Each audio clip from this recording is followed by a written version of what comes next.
which follows the charter. The charter gives the authority to write the Home Rule City Act, and you never even looked into Hunter versus Pittsburgh. It's interesting reading. Now the 5 of you are going to carry the yoke of embarrassment on your shoulders along with the money it's going to cost. Mr. Bacamino is worried about $50. That's a state law, sir. And you're challenging the state law. And I'm going to conclude, and much to my embarrassment, there was an opinion given by the city attorney's office. Now you're forcing that man over there to give another one over that? If I know anything about ethics, he's going to stand by that ruling. Am I upset? No, disappointed in the 5 of you. The 5 of you. I mean, why? I mean, I can't understand. Every one of you's got this letter from the governor. Why didn't you vote no, Mr. Warner? The governor didn't even approve it. I rest my case. Like I said, thanks for enlightening us in the Home Rule City Act. Thank you. Our next speaker is Joe Dabrowski.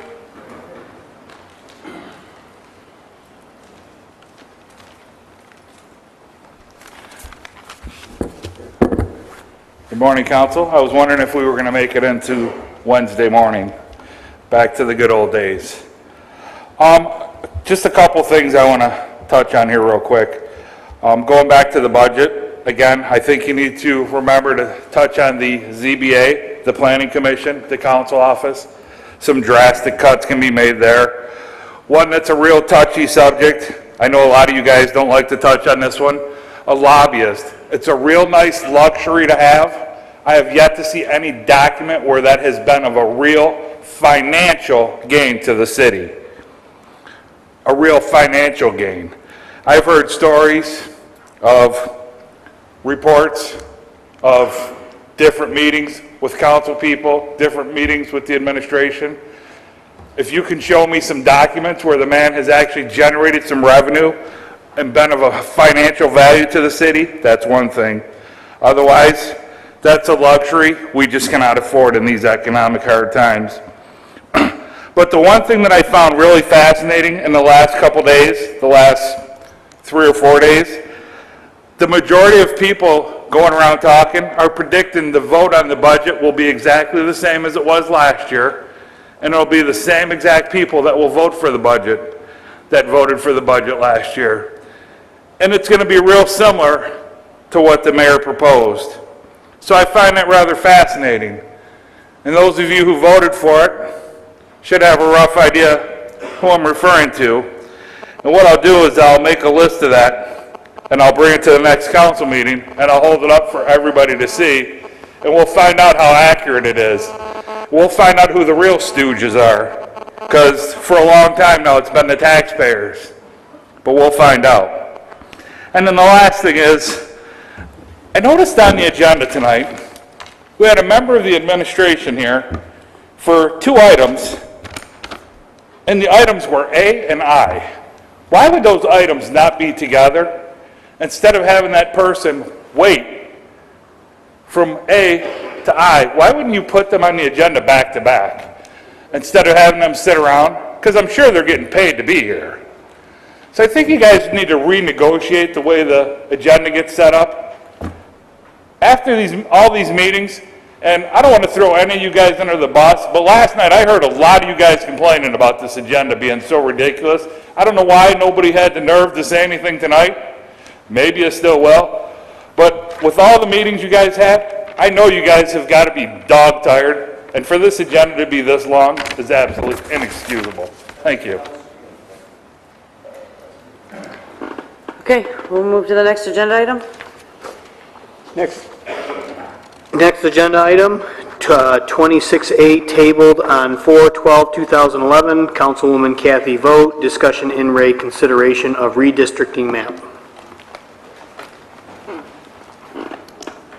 Is there a motion to remove from the table? Well, I was going to make the motion to remove from the table, but my recollection is that at the last council meeting, We tabled it specifically to this meeting, so it doesn't need an untabling motion.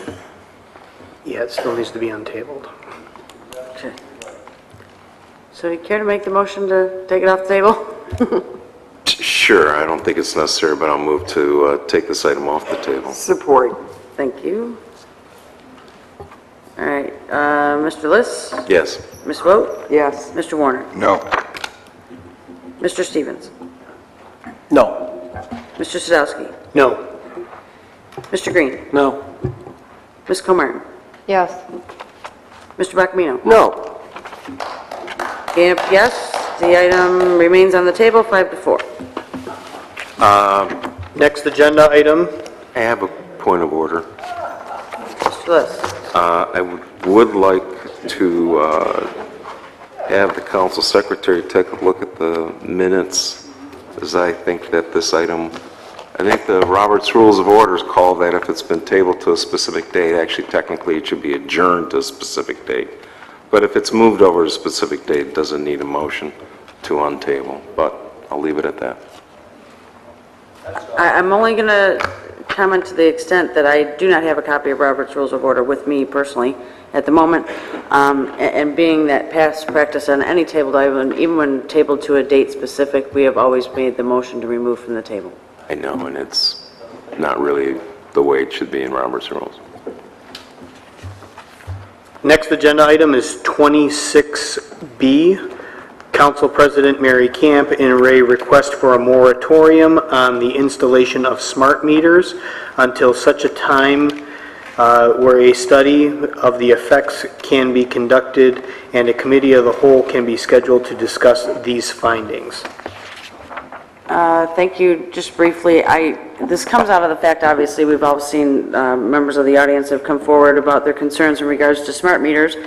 And this is a portion of the information that they dropped off a copy to the council meeting, or to the council office. Up until today, I believe, not all members of council had an opportunity to even receive a copy of this, let alone review it. So I'm asking that council would consider placing a moratorium until such time that we can do some research, get up to date on the issue, and hold a committee of the whole. Madam Chair, I need a motion. motion to approve. Support. Motion by Mr. Sadowski, support by Mr. Warner. Discussion, Mr. Sadowski. The Attorney General apparently is looking into the situation, and I'd like to include as part of the information coming in for that committee of the whole that we have that information as well. Yeah, in regard, that is one point I want to clarify too. I don't know when we would have that committee of the whole. I mean, I'm not saying within 2 weeks because there's a lot of information to be gathered, so I don't know I don't know how far we want to set this out. Discussion. Madam Chair. Mr. Warner, then Ms. Comartin. Thank you, Madam Chair. Tried to contact one of the audience members that was visiting us from Shelby Township. They were unavailable, but I came across a couple of articles, one that was in the USA Today, and Ms. Camp had talked to me about the information that she had received, so I will gladly make a copy of this article that was dated March 9th regarding the smart meters, and I think a committee of the whole will be more than sufficient to try to distinguish how we should go about this. No, thank you. Ms. Comartin. Thank you, Madam Chair. Good evening. I see Mr. Pelikowski in the office, oh my God, in the audience. I'm still at the office. Good evening, Mr. Polakowski. Good evening. I think there was some discussion in regards to the current meters that we have too, and for the public's information, just to get some feedback from what we're putting in as far as our water meters go. And I think you wanted to explain that, and you had some good details on that too. Well, I appreciate you giving me the opportunity to come up here and address the council on what we're actually doing with our meter reading system and our water meter program. Just like briefly just give you a brief update of where we are, what's taken place, and then I'd like to talk about smart meters and the kind of meter reading system we're putting in place briefly. As you all know, this program was funded back in September, this council approved $9.2 million. Of the $9.2 million that was approved, we've already spent a little less than $800,000 buying hardware, which is meters, registers, transmitters, DCUs, and I'll explain a little more what they are, and our network control computer.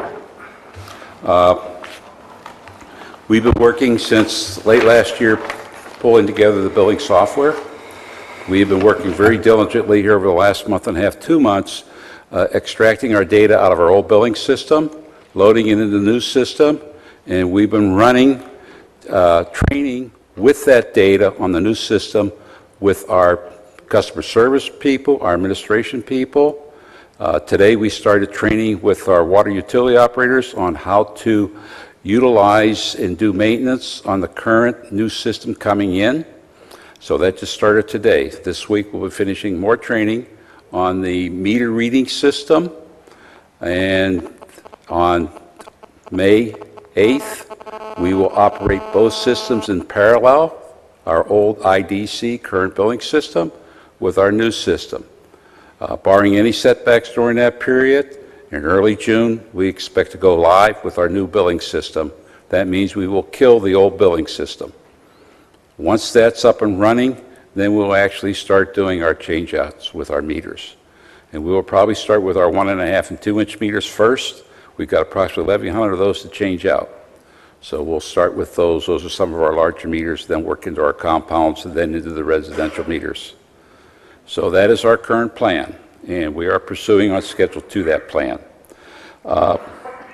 We have probably conducted over 300 hours of training with our administration people, and we'll probably have close to another 200 or 300 hours of training here over the next couple weeks. So we're going to have continuous training with our administration people, our customer service people, because they have the most difficult part of this, and that is learning a new billing system and having it running in June. So it's going to be a challenge for us, and we're going to have to take the challenge on and make it happen.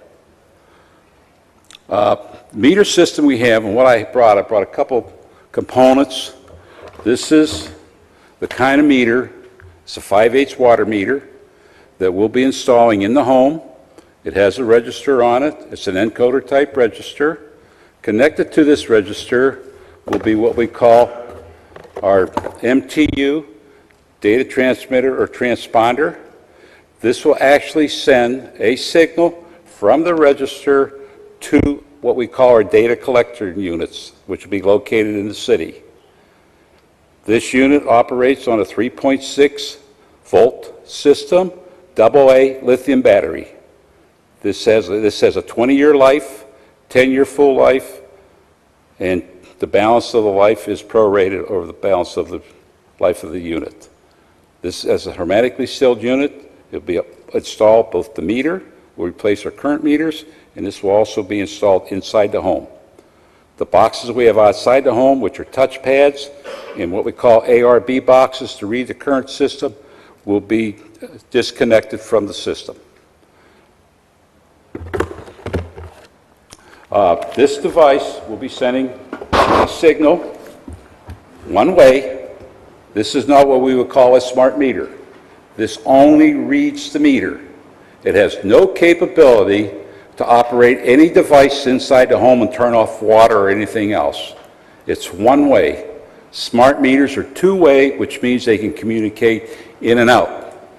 I happen to have a smart meter on my house since the late 80s,